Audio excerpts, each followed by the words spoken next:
പരിശുദ്ധാത്മാവേ സഹായക, നിരന്തരമെന്നെ സഹായിക്കണേ. നിത്യവും കൂടെ വസിക്കുന്നോനേ, അഭിഷേകത്തിൻ അഗ്നി നിറച്ചിടണേ.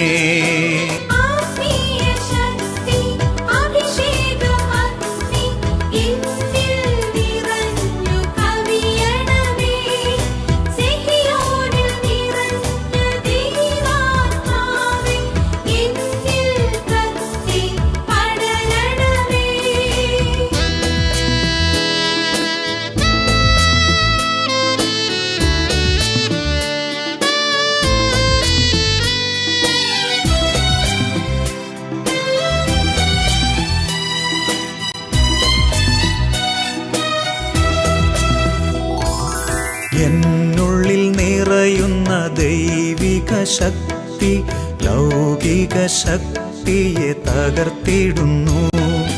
പാപനീതി ന്യായ ബോധ്യങ്ങൾ ഹൃത്തിൽ നിറച്ചെന്നെ അഭിഷേചിക്കൂ.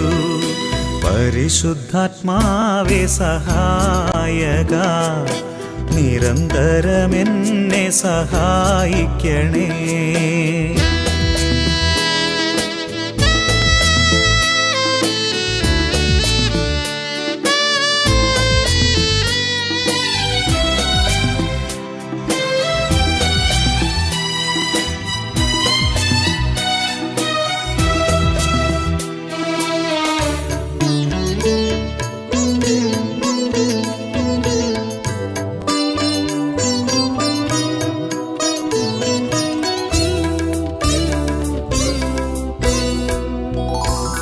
വചനം പഠിക്കുവാൻ കൃപ ചൊരിയണമേ, അനുസ്മരിച്ചിടാനും വരമരുളൂ. ദൈവപുത്രന് സാക്ഷ്യമേകാൻ അഭിഷേക അഗ്നിയെ ജ്വലിപ്പിച്ചിടൂ.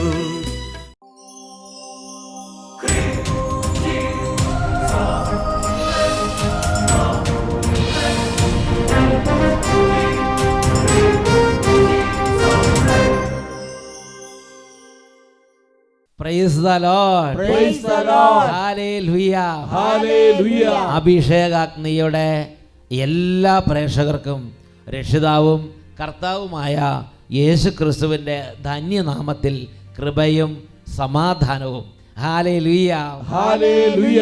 ഒരു അനുഭവം ശ്രദ്ധിച്ച് വചന ശുശ്രൂഷയിലേക്ക് പ്രവേശിക്കാം. ഞാൻ ഒരു കുഴൽക്കിണർ കുത്തിയതിനെ സംബന്ധിച്ച് സാക്ഷ്യം പറയുവാനാണ് നിങ്ങളുടെ മുമ്പിലേക്ക് നിൽക്കുന്നത്. ഞാനൊരു 90 വെറുതെ പറഞ്ഞ പോലെ 90 അടിയിൽ വെള്ളം കിട്ടുമെന്ന് സ്ഥാനക്കാരൻ പറഞ്ഞതനുസരിച്ചാണ് കുഴൽക്കിണർ കുത്താൻ ആരംഭിച്ചത്. 90 അടി കുത്തി. വെള്ളത്തിൻ്റെ ലേശം പനിപ്പ് പോലുമില്ല. 100 200 250 അങ്ങനെ 300 400 അടിയായപ്പോൾ നിരാശരായി നിർത്തി. ഇനി ആ പരിപാടി ഉപേക്ഷിക്കാമെന്ന് ഓർത്ത് നിർത്തി. അത് കഴിഞ്ഞാൽ ഞാൻ മട്ടപ്പാടിയിൽ ഈ സിയോൻ മലയിൽ വരുന്ന ആ ദിവസം സിയോൻ മലയിൽ ശുശ്രൂഷയ്ക്ക് ഇതിൽ പങ്കെടുക്കാൻ വരുന്ന ആ ദിവസമാണ് കുത്തിയത്. അപ്പം ഞാൻ നിരാശാഭരിതനായി ഇവിടെ വന്ന് പ്രാർത്ഥിച്ചു. അപ്പം ഞാൻ പറഞ്ഞപ്പോൾ അച്ഛൻ പറഞ്ഞു, കുരിശിൻ്റെ കുരിശിലെ ആ വെള്ളം കൊണ്ടുവന്ന് കിണറ്റിലിടുകയും വിശ്വാസപ്രമാണം കിണറ്റിലൊഴിക്കുകയും ആ മണ്ണ് ചുറ്റും തൂളുകയും ചെയ്യാൻ പറഞ്ഞു. അവ വിശ്വാസത്തോടെ വന്നപ്പോൾ അച്ഛൻ നിർദ്ദേശം കൊടുത്തു, അവിടെ ഒരു കൽക്കുരിശുണ്ട്, ആ കൽക്കുരിശിന് ചുറ്റും നിറഞ്ഞ് വിശ്വാസ പ്രമാണം ചെല്ലുക. അവിടെ കൽക്കുരിശിൻ്റെ അടുത്ത് തന്നെ വെഞ്ചിരിച്ച വെള്ളം വെച്ചിട്ടുണ്ട്. ആ വെള്ളം കുറച്ച് വിശ്വാസത്തോടെ എടുത്തു കൊണ്ടുപോയി ആ കിണറ്റിൻ്റെ അവിടെ പോയി വിശ്വാസ പ്രമാണം ഉറക്കം ചൊല്ലിയിട്ട് ആ കിണറ്റിലേക്ക് ഒഴിക്കാനും ഇവിടുത്തെ കുറച്ച് മണ്ണെടുത്ത് കൊണ്ടുപോയിട്ട് പെതറാനും പറഞ്ഞു. ഞാൻ വീട്ടിൽ ചെന്ന ഉടനെ ചെയ്ത കാര്യങ്ങൾ വെള്ളം കുഴൽക്കിണറ്റിൽ കൊണ്ടുപോയി ഒഴിക്കാനും മണ്ണിടാനും അല്ല ശ്രമിച്ചത്. കാരണം എസിയുടെ ഹോൾസെയിൽ ഡീലർ ഇവിടെ വന്ന് സാക്ഷ്യം പറയുന്നതിന് ഞാൻ കേൾക്കുകയുണ്ടായി. അപ്പം അന്ന് ഈ ചേട്ടൻ ഇതെല്ലാം കഴിഞ്ഞ് ഇവിടെ ഇരിക്കുന്ന സമയത്ത് ഒരു സാക്ഷ്യം ഇവിടെ പ്ലേ ചെയ്തത് ചേട്ടൻ കേട്ടു. അതായത് ആ സാക്ഷ്യം ഇതായിരുന്നു, ഒരു ചേട്ടൻ എത്ര അധ്വാനിച്ചിട്ടും ഒരു മേൽഗതിയില്ല, അടിക്കടി കടം കൂടി വരികയാണ്, ബിസിനസ് ഒന്നും ശരിയാകുന്നില്ല. അപ്പോൾ ഈ മലയിൽ വന്നപ്പം നമ്മുടെ സിസ്റ്റർ പറഞ്ഞു, നിനക്കൊരു തെറ്റുണ്ട്, നീ ബാറുകാർക്ക് AC നീ സപ്ലൈ ചെയ്യണം, നീ ആ പരിപാടി നിർത്തിയാൽ നിൻ്റെ കുടുംബം രക്ഷപ്പെടുമെന്ന് സിസ്റ്ററിലൂടെ പരിശുദ്ധാത്മ പറഞ്ഞു. അദ്ദേഹം ആ സിസ്റ്ററിൻ്റെ വാക്ക് കേട്ട് അന്ന് നിർത്തി. പാപത്തിന് സാഹചര്യം ഒരുക്കുന്ന ഒരാൾക്കും AC സപ്ലൈ ചെയ്യില്ലെന്ന് തീരുമാനിച്ചു. കച്ചവടക്കാരനാണ്, പക്ഷെ തീരുമാനിച്ചു. ഈശോയുടെ പരിശുദ്ധാത്മാവ് പ്രവർത്തിച്ചു. പിറ്റേ വർഷം അദ്ദേഹം കേരള ലെവലിൽ വെച്ചിട്ട് ഏറ്റവും ബെസ്റ്റ് ഡീൽ, അത്രയും സെയിൽ നടന്നു.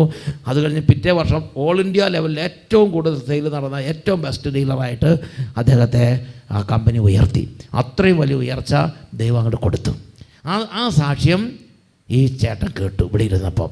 എന്ത് ജീവിതത്തിലെ കരട്. അപ്പോൾ എന്തെങ്കിലും കരട് ഉണ്ടായിരുന്നോ? എൻ്റെ ആത്മീയ ജീവിതത്തിൻ്റെ കരട് എന്താണെന്ന് പറഞ്ഞ് ഞാൻ സ്വീകരിച്ചു കഴിഞ്ഞാൽ, ഞാൻ മദ്യപിക്കുകയോ പുകവലിക്കുകയോ ചെയ്യാത്ത ഒരു മനുഷ്യനാണ് ചെറുപ്പം മുതലേ. പക്ഷേ 2010 എൻ്റെ ഭവനം പണി ആരംഭിച്ചപ്പോൾ പണിക്കാർ യാതൊരു രീതിയിലും എന്നോട് സഹകരിക്കുന്നില്ല. അവർക്ക് പറഞ്ഞ കൂലിയൊക്കെ ഞാൻ കൊടുക്കാൻ തയ്യാറാണ്, കൊടുക്കുന്നുമുണ്ട്, സഹകരിക്കുന്നില്ല. ഒരിക്കലും പണി നടന്നുകൊണ്ടിരുന്നപ്പോൾ എൻ്റെ പുരയിലേക്ക് എൻ്റെ പുര പണിയാൻ വേണ്ടി അടിച്ചുകൊണ്ടുന്ന ലാറി എൻ്റെ മുറ്റത്ത് താന്നു. അപ്പോൾ പണിക്കാർ പറഞ്ഞു, അവൻ്റെ വണ്ടി ഉന്തി കയറ്റണ്ടെന്ന് പറഞ്ഞു. അവൻ്റെ വണ്ടി ഉന്തി കയറ്റണ്ടെന്ന് പറഞ്ഞു. ഞാൻ ചെയ്ത തെറ്റ് അവർക്ക് മദ്യം കൊടുക്കുന്നില്ലെന്ന് മാത്രമുള്ള തെറ്റാണ് ഞാൻ ചെയ്തത്. അപ്പോൾ എൻ്റെ മകന് മിലിറ്ററി സർവീസ് ജോലി ചെയ്യുക, മദ്യം വളരെ ടാക്സ് കുറച്ച് വളരെ വില കുറച്ച് കിട്ടും. അപ്പോൾ മോൻ പറഞ്ഞു, പപ്പേ എന്നാൽ ഇവർക്ക് വല്ലപ്പോഴും ഓരോ കുപ്പി കൊടുത്തേക്കാം. അപ്പോൾ ഞാൻ അവർക്ക് കുപ്പി കൊടുക്കാൻ ആരംഭിച്ചു. ഇന്നും കൊടുക്കുന്നില്ല, വല്ലപ്പോഴും വാർക്കയുടെ ദിവസമൊക്കെ അങ്ങനെ കുപ്പി കൊടുക്കാൻ. അവരെ എന്ത് പണി വേണമെങ്കിലും അവർക്ക് നിർദ്ദേശിക്കപ്പെടാത്തത് പോലും എന്ത് പോലും എനിക്ക് ചെയ്യാൻ തയ്യാറായി. ഒരു ഗ്ലാസ് അങ്ങോട്ട് കൊടുത്താൽ പിന്നെ എനിക്ക് പണി വേണ്ടെന്ന് പറഞ്ഞാലും ശരി, എനിക്ക് നിസ്സാര പൈസയെ മുടക്കുള്ളൂ, കാരണം മിലിറ്ററി സർവീസിൽ നിന്ന് കിട്ടുന്നതുകൊണ്ട്. അങ്ങനെ അത് ഇങ്ങനത്തെ ടെക്നിക്കൊക്കെ ഉണ്ടല്ലേ. അപ്പോൾ ഞാൻ കഴിക്കില്ലെങ്കിലും ഞാനത് കൊടുക്കാൻ തയ്യാറായി. ഓക്കെ, അതൊരു തുള്ളി കൊടുക്കാതിരുന്നോണ്ട് ഉള്ള കെറിവ് കണ്ടായിരുന്നോ? അതായത് ഒരു കാര്യം ചെയ്ത് കൊടുക്കുകയല്ല, ഒരു പൈസ കൂലി കൊടുത്താലും പണിയൊന്നും ചെയ്യുകയല്ല. വണ്ടി താന്ന് അവിടെ കിടക്കണ്ട, ചേട്ടൻ്റെ വണ്ടിയിൽ അവിടെ കിടക്കട്ടെന്ന് പറഞ്ഞ് അവർ സുഖമായിട്ട് പോകും. തുള്ളി കൊടുത്തു കഴിഞ്ഞപ്പോൾ ഉണ്ടല്ലോ, പിന്നെ വണ്ടി ഉന്തിക്കറ്റില്ല, പണി എടുത്തുകൊണ്ട് ടൗണിൽ കൊണ്ടുപോകും. അത്രയും ആവേശത്തോടെ ഈ ചേട്ടന് വേണ്ടി വർക്ക് ചെയ്യാൻ തുടങ്ങി. അതാണ് എന്താ ഇപ്പോൾ ഈ ലോകത്തിൻ്റെ ഒരു രീതി. എന്നിട്ട് 2010 മുതൽ അപ്പോൾ ഈ ചേട്ടൻ എന്ത് ചെയ്തു? എന്നാൽ പിന്നെ ചിരിച്ച് കൊടുത്തേക്കാന്ന് ചേട്ടന് നമുക്ക് കാര്യം നടക്കട്ടെ. അതാണ് പിന്നെ ദൈവവചനം എന്നൊക്കെ ഒരു വിഷയമല്ല, കാര്യം നടക്കുക എന്നുള്ളതാണ് നമ്മുടെ വിഷയം. എന്നിട്ട് പറഞ്ഞു 2010 മുതൽ ഞാൻ ഈ പ്രവർത്തനം ആരംഭിച്ചു. പക്ഷെ ഞാൻ എൻ്റെ ഭവനത്തിൽ കയറ്റില്ല. ഒരു തണ്ടിയ കെട്ടിടമുണ്ട്, അവിടെ പുറമ്പോക്കിലാണോ കൊടുത്തോണ്ടിരുന്നത്? അവിടെ വെച്ചേക്കോളൂ, എൻ്റെ വീട്ടിലിരുന്ന് കുടിക്കാനും സമ്മതിക്കുകയല്ല. അങ്ങനെ ഞാനത് ചെയ്തുകൊണ്ടിരുന്നു. പിന്നെ തുടർന്ന് ചേട്ടൻ്റെ ഉള്ളിലൊരു മനസാക്ഷിയൊക്കെ ഉണ്ട് കേട്ടോ. അത് പറഞ്ഞു, എന്നിട്ട് പറഞ്ഞോ. അങ്ങനെ ഞാൻ പ്രവൃത്തി തുടർന്നുകൊണ്ടിരുന്നു. അത് കഴിഞ്ഞ് ആ സാക്ഷ്യം കേട്ട അന്ന് തന്നെ ഞാൻ വീട്ടിൽ ചെന്ന് വീടിൻ്റെ വാതിൽ തുറന്ന് ആദ്യം ചെയ്ത് തണ്ടിയ കെട്ടിടം തുറന്ന് അതിനകത്ത് ഇരുന്ന ഒരു 3 റമ്മ് കുപ്പി ഉണ്ടായിരുന്നു. അത് മടപ്പ് തുറന്ന് കക്കൂസിൽ ഒഴിച്ചു. അങ്ങനത്തെ സാധനം ഒഴിക്കുന്ന സ്ഥലമാണ് കക്കൂസ്, അവിടെ ഒഴിച്ചു. അത് കഴിഞ്ഞിട്ട് ഞാൻ പറഞ്ഞു, എന്നാൽ നമുക്ക് പാം. അച്ഛൻ പറഞ്ഞതൊക്കെ നമുക്ക് ഇനി വേറെ ഒന്നും ചെയ്യണേനും പായിട്ടും കൂടെ പാം. കുഴക്കാണ്ടി പോയി വിശ്വാസ പ്രമാണം ചെയ്ത് ഞാനും എൻ്റെ ഈ ചേട്ടൻ്റെ ആ ഒരു ജ്ഞാനം, ഇതാണ് പരിശുദ്ധാത്മാവിൻ്റെ വിസ്ഡം.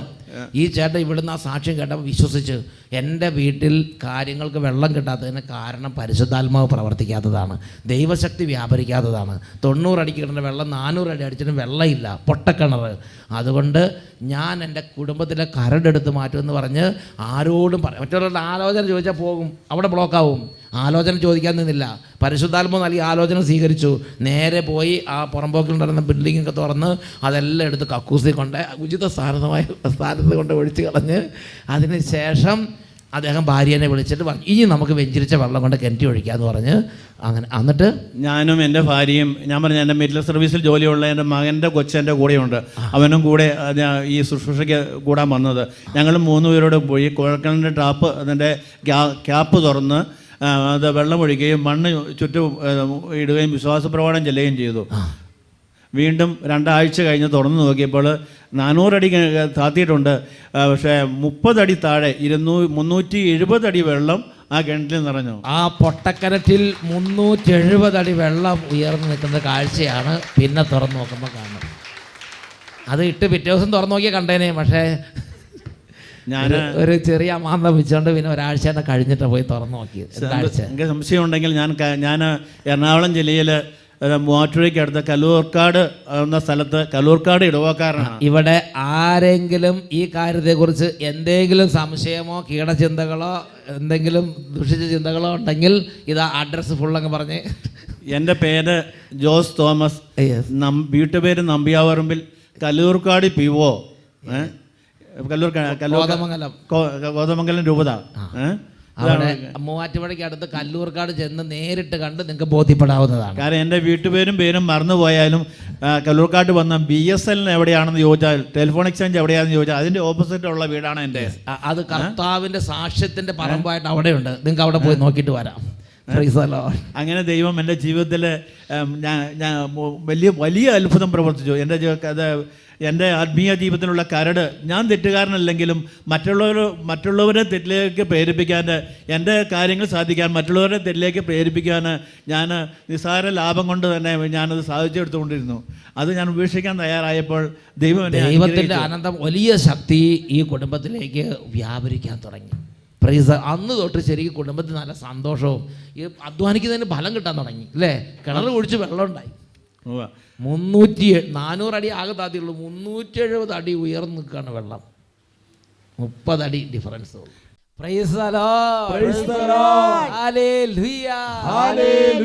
പ്രിയപ്പെട്ട ദൈവമക്കളെ, കർത്താവായ യേശുക്രിസ്തു തൻ്റെ നാമത്തെ മഹത്വപ്പെടുത്താൻ വേണ്ടി ആ കുടുംബത്തിൻ്റെ ആ നിഷ്കളങ്കമായ ആ പ്രാർത്ഥനയും ആ നടപടിയും അവിടെ നിന്ന് സ്വീകരിച്ചു. ഈ സമയം നമുക്കെല്ലാവർക്കും എഴുന്നേറ്റ് നിൽക്കാം വലിയ ഉത്സാഹത്തോടെ. ഇതാ ഈ വചന ശുശ്രൂഷയുടെ സമയത്ത് യേശു എൻ്റെ ഹൃദയത്തോട് സംസാരിക്കാൻ പോവുകയാണ്. യേശു എൻ്റെ ആത്മാവിനോട് സംസാരിക്കാൻ പോവുകയാണ്. യേശു എൻ്റെ കുടുംബത്തോട് സംസാരിക്കാൻ പോവുകയാണ്. ഉച്ചത്തിൽ പറയൂ ഹല്ലേലൂയ, ഹല്ലേലൂയ. പ്രിയപ്പെട്ട ദൈവമക്കളെ, ഓരോ അഭിഷേകാഗ്നി നടക്കുമ്പോഴും നിങ്ങൾ മനസ്സിലാക്കണം, എല്ലാ ശനിയാഴ്ചകളിലും ഉച്ചയ്ക്ക് ഒരു നേരത്തെ ഭക്ഷണം ഉപേക്ഷിച്ച് ലക്ഷക്കണക്കിന് ആളുകൾ കുടുംബങ്ങളിൽ ഇരുന്ന് ഇതിനു വേണ്ടി മധ്യസ്ഥം വഹിക്കുന്നുണ്ട്. അനേക യുവതിയുവാക്കന്മാർ, കോളേജ് കുട്ടികൾ, സ്കൂൾ വിദ്യാർത്ഥിനികൾ ഇത് കേട്ടുകൊണ്ടിരിക്കുന്ന മകനെ മകളെ, നിങ്ങളിൽ അനേകരെ ശനിയാഴ്ച ഒരു നേരത്തെ ഭക്ഷണം ഉപേക്ഷിച്ച് അഭിഷേകാഗ്നി ശുശ്രൂഷ കാണുകയും കേൾക്കുകയും ചെയ്യുന്ന കുടുംബങ്ങൾക്കും വ്യക്തികൾക്കും ആത്മാക്കൾക്കും വേണ്ടി പ്രാർത്ഥിക്കാൻ യേശു വിളിക്കുന്നുണ്ട്. സാധിക്കുന്നവർ നിങ്ങളുടെ ഒരു കമ്മിറ്റ്മെൻറ്റ് ഈശോയോട് പറയുക, ഞാൻ എല്ലാ ശനിയാഴ്ചയും ഒരു നേരത്തെ ഭക്ഷണം ഈശോയ്ക്ക് വേണ്ടി, എല്ലാ ആത്മാക്കളുടെ മാനസാന്തരത്തിന് വേണ്ടി ത്യജിക്കും. ഒരു തീരുമാനം എടുക്കുക. അത് നിങ്ങളുടെ കുടുംബത്തിൻ്റെ ഒരു അനുഗ്രഹമായി മാറും. നിങ്ങളുടെ ജീവിതത്തിലേക്ക് ഒരു ബ്ലെസ്സിങ് ആയത് രൂപാന്തരപ്പെടും. ഈ സമയം 2 കരങ്ങൾ ഉയർത്തിപ്പിടിക്കുക. എത്രമാത്രം ഹൃദയം തുറന്ന് കർത്താവിനെ ആരാധിക്കാമോ അത്രമാത്രം ഹൃദയം തുറന്ന് സ്നേഹിച്ച് ആരാധിക്കണം. കാരണം ലോകത്തിൽ ലക്ഷക്കണക്കിന് ആളുകൾക്ക്, കോടിക്കണക്കിന് ആളുകൾക്ക് വിശ്വാസം മങ്ങിപ്പോയി. പ്രാർത്ഥിക്കാനും ദൈവത്തെ ആരാധിക്കാനുള്ള കൃപ നഷ്ടപ്പെട്ടു. പ്രിയ ദൈവമക്കളെ, നിങ്ങൾക്കിന്ന് കൃപയുണ്ട്. അവർക്ക് വേണ്ടി കൂടി നമ്മൾ ഇന്ന് കർത്താവിനെ ആരാധിക്കുകയാണ്, ഉച്ചത്തിൽ സ്തുതിക്കുന്നു.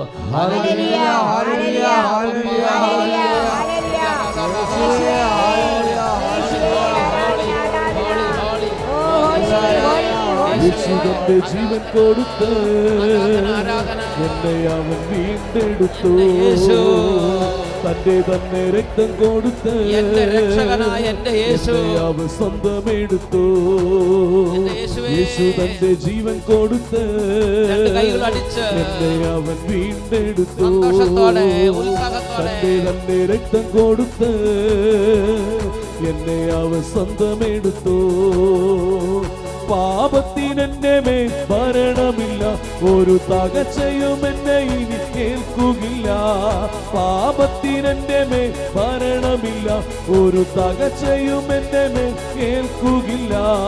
യേശുവിൻ ക്രൂശിലെ പീഡകളാലെ തകർച്ചയെ ശാസിക്കുന്നു. എന്നേക്ക് വിട്ടുപോകാം. യേശുവിൻ പീഡകളാലെ തകർച്ചയെ ശാസിക്കുന്നു.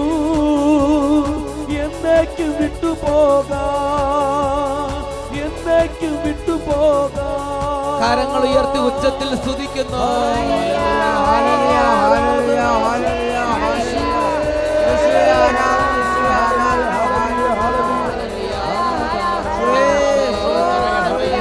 സകല ജനപദങ്ങളുടെ മേൽ ആവസിക്കണമേ.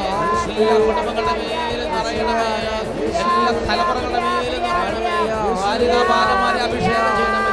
യുവതീവാക്കന്മാരുടെ മേൽ നിറയണമേ. ഹോളി, ഓ പരിശുദ്ധനേ, ബലവാനേ, അമർത്യനേ, മഹത്വത്തിന്റെ രാജാവേ, രോഗികളെ ഇപ്പോൾ സ്പർശിക്കണമേ. രോഗികൾ ഇപ്പോൾ അത്ഭുതകരമായി സൗഖ്യം പ്രാപിക്കട്ടെ.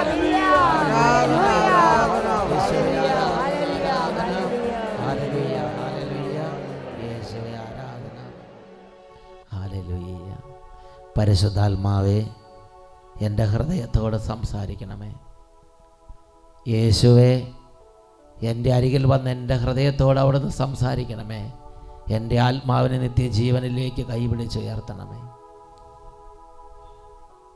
ആമേൻ, ആമേൻ, ആമേൻ, ആമേൻ, ആമേൻ, ആമേൻ. Praise the Lord, praise the Lord.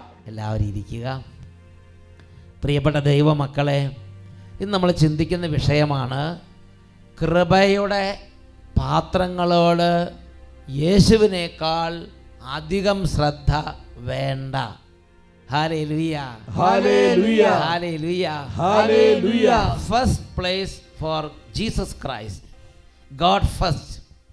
ബാക്കി എല്ലാ കൃപയുടെ പാത്രങ്ങൾക്കും രണ്ടാം സ്ഥാനം. അതിനെക്കുറിച്ച് വിശുദ്ധ ഫൗസ്റ്റീനയ്ക്ക് ഒരു ദിവസം ഈശോ പ്രത്യക്ഷപ്പെട്ട് ഒരു കാര്യം പറഞ്ഞു കൊടുത്തു.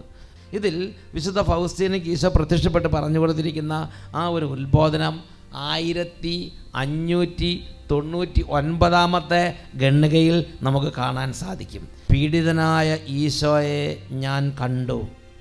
അവിടുന്ന് എന്നോട് ഇപ്രകാരം പറഞ്ഞു, എൻ്റെ മകളെ, ഞാൻ നിനക്ക് നൽകുന്ന കൃപയോട് കാണിക്കുന്നതിനേക്കാൾ കൂടുതൽ ശ്രദ്ധ കൃപയുടെ പാത്രങ്ങളോട് കാണിക്കരുത്. എൻ്റെ മകളെ, ഇത് ശ്രവിച്ചുകൊണ്ടിരിക്കുന്ന പ്രിയ മക്കളെ, യേശു നമുക്ക് തരുന്ന കൃപയോടും യേശുവിനോടും കാണിക്കുന്നതിനേക്കാൾ കൂടുതൽ ശ്രദ്ധയും കൂടുതൽ ബഹുമാനവും കൃപയുടെ പാത്രങ്ങളോട് കാണിക്കരുത്. ഇപ്പോൾ അഭിഷേകാഗ്നിയിലൂടെ നിങ്ങൾക്ക് ഒരു അത്ഭുതം ലഭിച്ചാൽ, യേശു ക്രിസ്തുവിൻ്റെ ഇടപെടലുണ്ടായാൽ, നിങ്ങൾക്ക് യേശുവിനോടും യേശുവിൻ്റെ കൃപയോടും ഉള്ളതിനേക്കാൾ കൂടുതൽ സ്നേഹമോ കൂടുതൽ ശ്രദ്ധയോ ഈ അഭിഷേകാഗ്നി ശുശ്രൂഷ ചെയ്യുന്ന അച്ഛനോട് ഉണ്ടാകാൻ പാടില്ല. ഇത് ഈശോ ആഗ്രഹിക്കുന്നു. കൂടുതൽ ശ്രദ്ധ കൃപയുടെ പാത്രങ്ങളോട് കാണിക്കരുത്. എന്തെന്നാൽ പാത്രങ്ങളെക്കുറിച്ച് നിനക്കെപ്പോഴും സംപ്രീതി ഉണ്ടായിരിക്കുകയില്ല. മനുഷ്യനാണ്. ഇന്ന് നിങ്ങൾക്ക് സ്നേഹം തോന്നും, അല്ലെങ്കിൽ ഇന്ന് അച്ഛൻ നന്നായി നിങ്ങളോട് സംസാരിക്കും, നാളെ ചിലപ്പോൾ നിങ്ങളെ വഴക്ക് പറയുകയോ നിങ്ങൾക്ക് അപ്രീതികരമായ പെരുമാറ്റം ഉണ്ടാവുകയോ ചെയ്യുമ്പോൾ നിനക്ക് എപ്പോഴും കൃപയുടെ പാത്രങ്ങളോട് സംപ്രീതി ഉണ്ടായിരിക്കുകയില്ല. അതിനാൽ തന്നെ കൃപയിലും കുറവ് വരും. അപ്പോൾ നിൻ്റെ മനസ്സിടിയും. അങ്ങനെ നിൻ്റെ മനസ്സിടിയുമ്പോൾ നിനക്ക് പ്രാർത്ഥിക്കാൻ പറ്റാതെയാവും. ഇങ്ങനെയൊക്കെയാണോ കർത്താവിൻ്റെ ശുശ്രൂഷകർ? അങ്ങനെയൊക്കെ നെഗറ്റീവ് ചിന്തകൾ വരികയും ഒരു പക്ഷേ നീ വിശ്വാസത്തിൽ നിന്ന് വീണു പോവുകയും ചെയ്യും. അതുകൊണ്ട് നിൻ്റെ കൃപയിൽ നിനക്ക് കുറവ് വരും. അതിനെക്കുറിച്ച് നിനക്ക് മുൻകരുതൽ ഉണ്ടായിരിക്കണം. വചനം കേൾക്കുന്ന പ്രിയ മക്കളെ, ദൈവിക ശുശ്രൂഷകളിൽ പങ്കെടുക്കുന്ന പ്രിയ മക്കളെ, ഈ കാര്യത്തെക്കുറിച്ച് ആത്മീയമായി നിങ്ങൾക്ക് മുൻകരുതൽ ഉണ്ടായിരിക്കണമെന്ന് ഈശോ ആഗ്രഹിക്കുന്നു. ഞാൻ എൻ്റെ കൃപ നിനക്ക് നൽകാൻ ഉപയോഗിക്കുന്ന പാത്രങ്ങളെ നീ ഒരിക്കലും അമിതമായി പരിഗണിക്കരുത്. എൻ്റെ കൃപയോട് കഴിയുന്നത്ര വിശ്വസ്തത പുലർത്തുന്നതിൽ നിൻ്റെ ആത്മാവിൻ്റെ ശ്രദ്ധ മുഴുവൻ നീ കേന്ദ്രീകരിക്കണം. നീ യേശുവിലേക്കും യേശുവിൻ്റെ കൃപയിലേക്കും നിൻ്റെ മുഴുവൻ ശ്രദ്ധയും കേന്ദ്രീകരിക്കുന്നതിൽ നീ പരിശ്രമിക്കണം. ഇതാണ് യേശുവിന് എന്നെക്കുറിച്ചുള്ള നിങ്ങളെക്കുറിച്ചുള്ള ആഗ്രഹം. മനുഷ്യ വ്യക്തികളിൽ നമ്മുടെ ചിന്തയോ നമ്മുടെ ശ്രദ്ധയോ കുടുങ്ങിക്കിടക്കരുത്. ദൈവത്തിൻ്റെ വചനം അപ്പോസ്തല പ്രവർത്തനത്തിൽ 3-ാം അധ്യായം 16-ാമത്തെ തിരുലിഖിതം. യേശുക്രിസ്തുവിൻ്റെ നാമത്തിൽ ജന്മനാ മുടന്തനായ ഒരു വ്യക്തിയെ പത്രോസ് അപ്പോസ്തലൻ കൈ പിടിച്ച് അങ്ങോട്ട് എഴുന്നേൽപ്പിച്ചു. ജന്മന മുടന്തനായ മനുഷ്യൻ തൽക്ഷണം അവിടെ കാലുകൾ സൗഖ്യം പ്രാപിച്ചു. അവൻ എഴുന്നേറ്റു, അവൻ നടന്നും തുള്ളിച്ചാടിയും ദൈവത്തെ ആരാധിച്ചു. ഇത് കണ്ട് ജനങ്ങളെല്ലാം സന്തോഷഭരിതരായി. അവർക്ക് അത്ഭുതം, ദൈവമേ ഇതെന്താണ് ഈ കാണുന്നത്? ഉടനെ വളരെ ആദരവോടുകൂടെ പത്രോസ് അപ്പോസ്തലനെ അവർ സൂക്ഷിച്ചു നോക്കാൻ തുടങ്ങി. ഉടനെ പത്രോസ് അപ്പോസ്തലനിൽ പരിശുദ്ധാത്മ പ്രവർത്തിച്ച് പത്രോസ് അപ്പോസ്തലൻ പറയുകയാണ്, അപ്പോസ്തല പ്രവർത്തനം 3:16, അവൻ്റെ നാമത്തിലുള്ള വിശ്വാസം മൂലം അവൻ്റെ നാമമാണ് നിങ്ങൾ കാണുകയും അറിയുകയും ചെയ്യുന്ന ഈ മനുഷ്യനെ സുഖപ്പെടുത്തിയത്. അവനുള്ള വിശ്വാസമാണ് നിങ്ങളുടെ മുമ്പിൽ വെച്ച് ഈ മനുഷ്യന് പൂർണ്ണ ആരോഗ്യം പ്രദാനം ചെയ്തത്. അപ്പോസ്തലൻ പ്രഖ്യാപിക്കുകയാണ്, നിങ്ങളുടെ ശ്രദ്ധ യേശുവിലേക്ക് പോകട്ടെ, നിങ്ങളുടെ ശ്രദ്ധ അവൻ്റെ നാമത്തിലേക്ക് നീങ്ങട്ടെ. അവൻ്റെ നാമത്തിലുള്ള വിശ്വാസമാണ് ഈ മനുഷ്യനെ സുഖപ്പെടുത്തിയത്. അവൻ്റെ നാമമാണ് ഈ ജന്മന മുടന്തനായ ഈ മനുഷ്യൻ്റെ സൗഖ്യത്തിന് കാരണമെന്ന് അപ്പോസ്തലൻ പ്രഖ്യാപിക്കുകയാണ്. Acts chapter 3:16. And by faith in his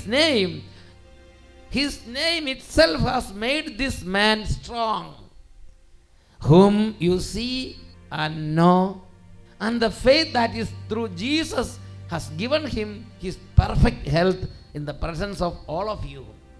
Hallelujah. Hallelujah. Acts 3:16. പ്രിയപ്പെട്ട ദൈവമക്കളെ, അവൻ്റെ നാമത്തിലുള്ള വിശ്വാസം, അവൻ്റെ നാമം, അവൻ്റെ പ്രസൻസ്, അതാണ് രോഗികളെ സുഖപ്പെടുത്തുന്നത്. അതാണ് അത്ഭുതങ്ങളും അടയാളങ്ങളും കൊണ്ടുവരുന്നത്. അപ്പോസ്തല പ്രവർത്തനം 14-ാം അധ്യായം 2-3 തിരുലിഖിതങ്ങൾ. അവിടെ നമ്മൾ കാണുന്ന എങ്ങനെയാണ്, പൗലോസ് അപ്പോസ്തലൻ ഇക്കോണിയത്തിൽ പ്രസംഗിക്കുകയാണ്. വിശ്വസിക്കാതിരുന്ന യഹൂദർ സഹോദരർക്കെതിരായി വിജാതിയരെ ഇളക്കുകയും അവരുടെ മനസ്സിനെ വിദ്വേഷം കൊണ്ട് നിറയ്ക്കുകയും ചെയ്തു. സുവിശേഷ ശുശ്രൂഷ നടക്കുമ്പോൾ, യേശു ക്രിസ്തുവിന്റെ നാമം പ്രഘോഷിക്കപ്പെടുമ്പോൾ അവിടെ സംഭവിക്കുന്ന ഒരു പ്രധാന പ്രതിഭാസമാണ് ചിലരുടെ മനസ്സ് വിഷം കൊണ്ട് നിറയും. ചിലരുടെ മനസ്സ് സർപ്പവിഷം പോലെ വിദ്വേഷം കൊണ്ട് നിറഞ്ഞ് സർപ്പം കൊത്തുന്നത് പോലെ കൊത്താൻ ആഗ്രഹിക്കുന്ന ചിലർ ആ കാലഘട്ടങ്ങളിൽ ഉയർന്നു വരും. ഇതാ പൗലോസ് അപ്പോസ്തലൻ ശുശ്രൂഷ ചെയ്യുമ്പോഴും അങ്ങനെ തന്നെയായിരുന്നു. വിശ്വസിക്കാതിരുന്ന യഹൂദർ സഹോദരർക്കെതിരായി വിജാതിയരെ ഇളക്കുകയും അവരുടെ മനസ്സിനെ വിദ്വേഷം കൊണ്ട് നിറയ്ക്കുകയും ചെയ്തു. എങ്കിലും അവർ വളരെ നാൾ അവിടെ താമസിച്ച് കർത്താവിനെ പറ്റി ധൈര്യപൂർവം പ്രസംഗിച്ചു. അത്ഭുതങ്ങളും അടയാളങ്ങളും പ്രവർത്തിക്കാൻ അവിടുന്ന് അനുഗ്രഹം നൽകിക്കൊണ്ട് കർത്താവ് തൻ്റെ കൃപയുടെ വചനത്തിന് സാക്ഷ്യം നൽകി. പ്രിയപ്പെട്ട ദൈവമക്കളെ, ശത്രുതയും വലിയ പ്രതികൂലവും നിറഞ്ഞു നിൽക്കുമ്പോൾ അപ്പോസ്തലന്മാർ സുവിശേഷ ശുശ്രൂഷ ചെയ്യുന്ന സമയത്ത് ദൈവത്തിന് വചനം പഠിപ്പിക്കുകയാണ്. അത്ഭുതങ്ങളും അടയാളങ്ങളും പ്രവർത്തിക്കാൻ അവർക്ക് അനുഗ്രഹം നൽകിക്കൊണ്ട് കർത്താവ് തൻ്റെ കൃപയുടെ വചനത്തിന് സാക്ഷ്യം നൽകി. പ്രിയപ്പെട്ട സഹോദരങ്ങൾ, വചനം പ്രസംഗിക്കുന്നത് അപ്പോസ്തലന്മാർ, പക്ഷേ അത്ഭുതങ്ങളും അടയാളങ്ങളും പ്രവർത്തിക്കാൻ അധികാരം കൊടുത്തും ശക്തി കൊടുത്തും കൂടെ നിൽക്കുന്നത് കർത്താവ്. അത്ഭുതങ്ങളും അടയാളങ്ങളും കാണുമ്പോൾ കർത്താവിലേക്ക് നമ്മുടെ ഹൃദയം തിരിയണം. കർത്താവിൻ്റെ വചനമാണെന്ന് പറഞ്ഞ് ഹൃദയത്തിൽ സ്വീകരിച്ച് അനുതപിച്ച് പാപസങ്കീർത്തനം ചെയ്ത് കർത്താവിലേക്ക് തിരിയണം. അതിനുവേണ്ടിയാണ് ഈ അടയാളങ്ങളിലൂടെയും അത്ഭുതങ്ങളിലൂടെയും യേശു തൻ്റെ സാന്നിധ്യത്തെ വെളിപ്പെടുത്തുന്നത്. അല്ലാതെ അത് പ്രവർത്തിക്കുന്ന ആ ശുശ്രൂഷകനെ നോക്കി, ആ ശുശ്രൂഷകനെ ആരാധിച്ച്, ആ ശുശ്രൂഷകനെ തൊട്ടുവണങ്ങി നിൽക്കുന്നതിന് കർത്താവ് ആഗ്രഹിക്കുന്നില്ല. ഹല്ലേലൂയ. നമ്മുടെ ക്രിസ്തീയ സഭയിൽ അങ്ങനത്തെ ഒരു രീതി കർത്താവ് ആഗ്രഹിക്കുന്നില്ല. നിങ്ങൾ ശുശ്രൂഷകനിലേക്ക് അല്ല, മറിച്ച് ശുശ്രൂഷകരിലൂടെ പ്രവർത്തിക്കുന്ന കർത്താവിലേക്ക് നിങ്ങളുടെ ഹൃദയം തിരിക്കണമെന്നാണ് കർത്താവ് ആഗ്രഹിക്കുന്നത്. Acts 14:2-3. But the unbelieving Jews stirred up the Gentiles and poisoned their minds against the brothers. So they remained for a long time speaking boldly for the Lord, who testified to the word of his grace by granting signs and wonders to be done through them. അവരിലൂടെ അടയാളങ്ങളും അത്ഭുതങ്ങളും സംഭവിക്കാൻ നമ്മുടെ കർത്താവ് ഇടവരുത്തി. അപ്പോസ്തല പ്രവർത്തനം 14-ാം അധ്യായം 13 മുതൽ 15 വരെ തിരുലിഖിതങ്ങൾ. ആക്ട്സ് 14:13-15. അവിടെ എന്താണ് പറയുന്നത്? ഇക്കോണിയത്തിൽ സുവിശേഷം പ്രസംഗിച്ചുകൊണ്ടിരിക്കും. ലിസ്ത്രായിൽ ഒരു അത്ഭുതം നടന്നു. പൗലോസ് അപ്പോസ്തലൻ ജന്മന മുടന്തനായ ഒരു മനുഷ്യന് വലിയൊരു അത്ഭുതം അങ്ങോട്ട് ചെയ്തു. ആ അത്ഭുതം കണ്ടപ്പോൾ അവിടെയുള്ള ജനങ്ങളെല്ലാം ആവേശഭരിതരായി. അവർ പറഞ്ഞു, ഇത് ദേവന്മാരാണ് നമ്മുടെ മധ്യത്തിലേക്ക് ഇറങ്ങി വന്നിരിക്കുന്നത് പറഞ്ഞ് അവിടെയുള്ള ആളുകൾ ഈ പൗലോസിനും കൂടെ ഉണ്ടായിരുന്ന സഹശുശ്രൂഷകർക്കും ബലിയർപ്പിക്കാൻ വേണ്ടി കാളകളെയും മറ്റുമായി വരുന്ന ഒരു സന്ദർഭമാണ് അപ്പോസ്തല പ്രവർത്തനം 14-ാം അധ്യായം 13 മുതൽ 15 വരെ തിരുലിഖിതങ്ങൾ. നഗരത്തിന് മുമ്പിലുള്ള സേവൂസിൻ്റെ ക്ഷേത്രത്തിലെ പുരോഹിതൻ കാളകളും പൂമാലകളുമായി കവാടത്തിങ്കൽ വന്ന് ജനങ്ങളോട് ചേർന്ന് ബലിയർപ്പിക്കുവാൻ ആഗ്രഹം പ്രകടിപ്പിച്ചു. ഇതറിഞ്ഞ് അപ്പോസ്തലന്മാരായ ബർന്നബാസും പൗലോസും വസ്ത്രം കീറി ജനക്കൂട്ടത്തിലേക്ക് ഓടിച്ചെന്ന് വിളിച്ചു പറഞ്ഞു, ഹേ മനുഷ്യരെ, നിങ്ങൾ ഈ ചെയ്യുന്നത് എന്താണ്? ഞങ്ങളും നിങ്ങളെപ്പോലെ തന്നെയുള്ള മനുഷ്യരാണ്. വ്യർത്ഥമായ ഈ രീതികളിൽ നിന്ന് പിന്തിരിഞ്ഞ് ജീവിക്കുന്ന ദൈവത്തിങ്കലേക്ക് നിങ്ങൾ തിരിയണം. ഇതിനാണ് കർത്താവ് അത്ഭുതങ്ങളും അടയാളങ്ങളും വർഷിച്ചുകൊണ്ടിരിക്കുന്നത്. ഉച്ചത്തിൽ പറയാ ഹല്ലേലൂയ, ഹല്ലേലൂയ, ഹല്ലേലൂയ, ഹല്ലേലൂയ. അവിടുന്നാണ് ആകാശവും ഭൂമിയും സൃഷ്ടിച്ച ഏക ദൈവം. Hallelujah, hallelujah, hallelujah, hallelujah. പ്രിയപ്പെട്ട ദൈവമക്കളെ, പൗലോസിന്റെ കരങ്ങളിലൂടെ ബർന്നബാസിന്റെ കരങ്ങളിലൂടെ വൻ കാര്യങ്ങൾ പ്രവർത്തിച്ച കർത്താവ്. എന്നാൽ ജനത്തിൻ്റെ ഒരു ട്രെൻഡ് എന്താ? ജനത്തിൻ്റെ ഒരു ട്രെൻഡ് അവരിലൂടെ പ്രവർത്തിക്കുന്ന കർത്താവിലേക്ക് ഹൃദയം ഉയർത്തുന്നതിന് പകരം അവരിലേക്ക് ഹൃദയം അങ്ങോട്ട് അർപ്പിക്കുന്ന, സ്നേഹവും ബഹുമാനവും അർപ്പിക്കുന്ന ഒരു ട്രെൻഡ്. ഇത് ദൈവമായ കർത്താവ് അത് തടസ്സപ്പെടുത്തുകയാണ്. ദൈവമായ കർത്താവ് പറയാണ്, നിങ്ങളുടെ ജീവിക്കുന്ന ദൈവമായ കർത്താവിനും അവൻ്റെ കൃപയുടെ വചനത്തിനും അവൻ്റെ കൃപയുടെ നാമത്തിനും നൽകുന്നതിനേക്കാൾ കൂടുതൽ ശ്രദ്ധ കൃപയുടെ പാത്രങ്ങളോട് വേണ്ട. നിങ്ങളുടെ ഹൃദയം നിങ്ങൾ വ്യർത്ഥമായ ജീവിത രീതികളിൽ നിന്ന് പിന്തിരിഞ്ഞ്, പാപ വഴികളിൽ നിന്ന് പിന്തിരിഞ്ഞ് നിങ്ങൾ ജീവിക്കുന്ന ദൈവത്തിലേക്ക് തിരിയണം. നിങ്ങൾക്ക് വേണ്ടി കുരിശിൽ മരിക്കുകയും ഉയർത്തെഴുന്നേൽക്കുകയും പിതാവിൻ്റെ വലതുഭാഗത്തേക്ക് ആരോഹണം ചെയ്യുകയും വീണ്ടും വരാനിരിക്കുകയും ചെയ്യുന്ന ജീവിക്കുന്നവനായ യേശുവിലേക്ക് നിങ്ങളുടെ ഹൃദയം ഉയരണം. അതിനുവേണ്ടി കർത്താവ് വചനപ്രഘോഷണങ്ങളിൽ അവിടുന്ന് അടയാളങ്ങളിലൂടെയും അത്ഭുതങ്ങളിലൂടെയും ശുശ്രൂഷകരുടെ കൂടെ നടന്ന് വചനങ്ങൾ സ്ഥിരീകരിക്കുന്നു. Hallelujah, hallelujah. ഈ നിമിഷങ്ങളിൽ എഴുന്നേറ്റ് നിന്ന് പരിശുദ്ധ കുർബാനയുടെ മുമ്പിൽ ഇതിനു മുമ്പ് ഏതെങ്കിലും മനുഷ്യനോട് കൂടുതൽ അടുപ്പം തോന്നുകയും യേശുവിനോട് അടുപ്പം തോന്നാതിരിക്കുകയും ചെയ്തിട്ടുണ്ടെങ്കിൽ മാപ്പ് ചോദിച്ച് ഹൃദയം യേശുവിലേക്ക് ഉയർത്തി അവിടുത്തെ നമുക്കൊരുമിച്ച് ആരാധിക്കാം.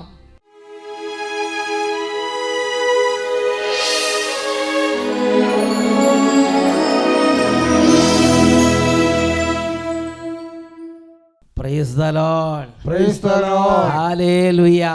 Hallelujah. പ്രിയപ്പെട്ട ദൈവമക്കളെ, സ്വർഗത്തിൻ്റെ വലിയ സംപ്രീതി, കൃപയുടെ നീർച്ചാലുകൾ വലിയ പെരുവെള്ളം പോലെ അണപൊട്ടി ഒഴുകുന്ന നിമിഷം ജീവിക്കുന്ന ഏക സത്യദൈവത്തെ പൂർണ്ണ ഹൃദയത്തോടും പൂർണ്ണ മനസ്സോടും പൂർണ്ണ ആത്മാവോടും കൂടെ ആരാധിക്കുകയാണ്. മുഴുവൻ ശ്രദ്ധയും ദൈവത്തിങ്കലേക്ക് ഉയർത്തുന്ന സമയം. രണ്ട് കരങ്ങൾ ഈശോയിലേക്ക് ഉയർത്തിപ്പിടിക്കാം. യേശുവേ, യേശുവേ എന്ന് വിളിക്കുക, ഉച്ചത്തിൽ വിളിക്കുക. യേശുവേ, യേശുവേ, യേശുവേ, യേശുവേ. കൈകൾ ഉയർത്തി ഹൃദയം നുറുങ്ങി ജീവിക്കുന്ന കർത്താവിനെ സ്നേഹിച്ച് ആരാധിക്കുന്നു.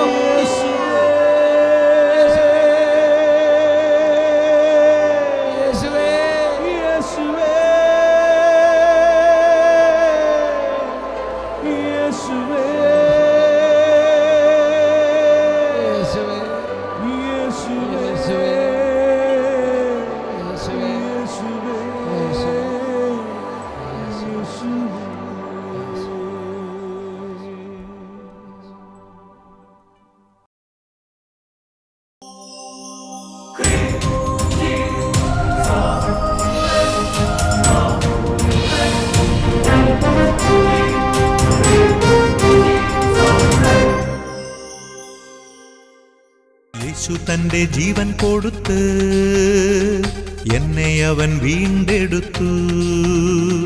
തന്റെ തന്നെ രക്തം കൊടുത്ത് എന്നെ അവൻ സ്വന്തമെടുത്തു.